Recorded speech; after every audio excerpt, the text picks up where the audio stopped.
I ain't lived forever, but I've lived enough. And I've learned to be gentle, and I've learned to be tough. I found only two things that last till the end. One is your heroes, the other's your friends. Your heroes will help you find good. When George was nearing the end of his lifetime, he was in hospice and he said, "I'm cracking out of this joint.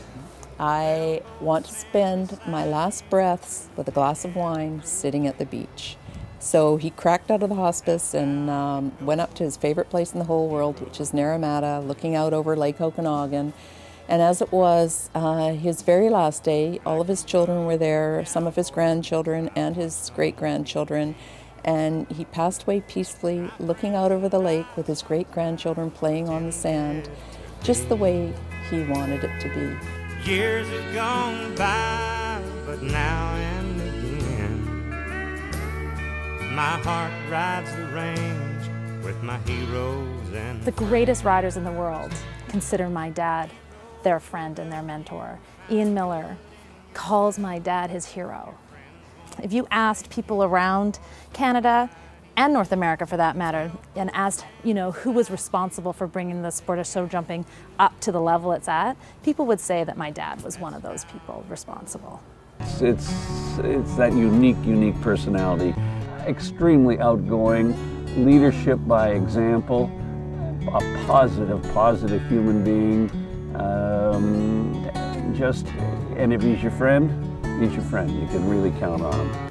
After my mom became ill at Thunderbird, George really took more of a leadership role here. And one of the things he put together were these new high-technology silica sand German geotextile rings. The amazing thing about George is that, he had a vision and he let those who worked for him kind of follow that vision. And like an entrepreneur, you have some fails and you have some successes. And the first time we actually did it, it didn't go well. And I remember myself and Jake were out in the machines about 2 in the morning. George came out and he just said, "Oh, the hell with it. Get this crap out of here and we'll try again." And that was in the middle of a show. And what you see behind me is the proof of what George's vision was. And we just kind of took a lot more of the steps, and with his trust we succeeded, so it turned out really awesome. But it's our calling card now here at Thunderbird. People come here because they know the horses are going to have good footing, and it's something that George believed in, and he pushed us to make it happen. About 10 days before George passed away, he phoned me up. He says, "Janie?" I said, "Yes, Daddy." He said, "Your brother Stephen and I have been talking about building another one of these amazing silica sand rings. On Monday, I want you to come up with an 18-month cash flow projection. We want to see if we can build another one of these rings for you. You just say, 'Yes, sir,' coming right up."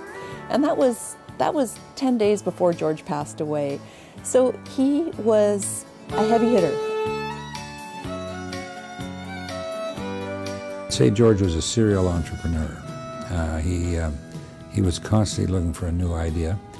In memory of George, I'd like to give one of his best ideas and one of his worst.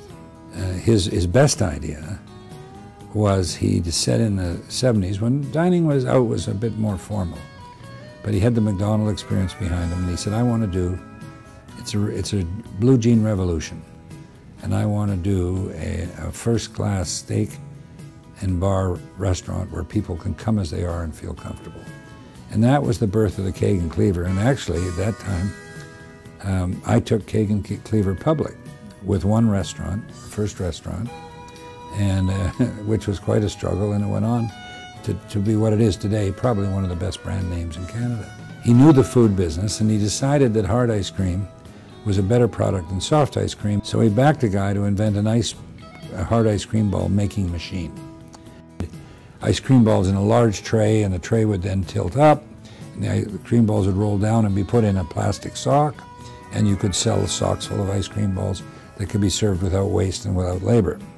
So our money was spent on the prototype, and we went for a second-round financing to see the machine work, and there were about 20 investors standing in front of the machine, and the inventor pushed the button. The plate came up very fast. It malfunctioned, came up like a rocket, and 400 ice cream balls flew across the room at the investors 4 feet high off the ground. Hit us all. Everybody was hit.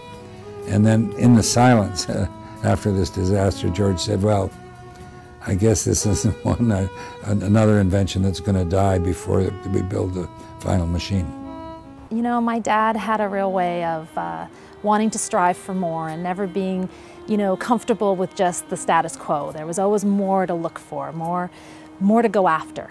He was a phenomenal guy. He'd show up and we were going to do a project, and he would get in the ditch with me, he would glue pipe, he'd jump on the bulldozer, which is one of his favorite pieces of machinery to run, and was always willing to lend a hand, from working with him in the shop to building the jumps, which some of the jumps we have here are still jumps that George has built. It didn't matter whether you're a CEO of a company or a tractor operator. When you were talking to George, he made you feel like you were the only person in the world and you had his attention. And he taught us as kids growing up that everybody has something spectacular inside, something really great to offer.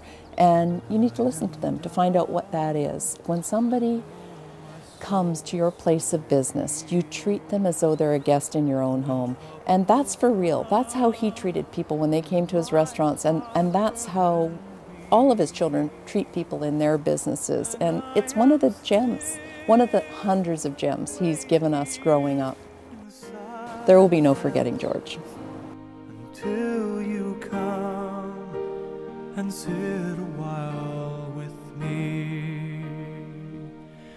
You raise me up so I can stand on mountains. You raise me up to walk on stormy seas. I am strong.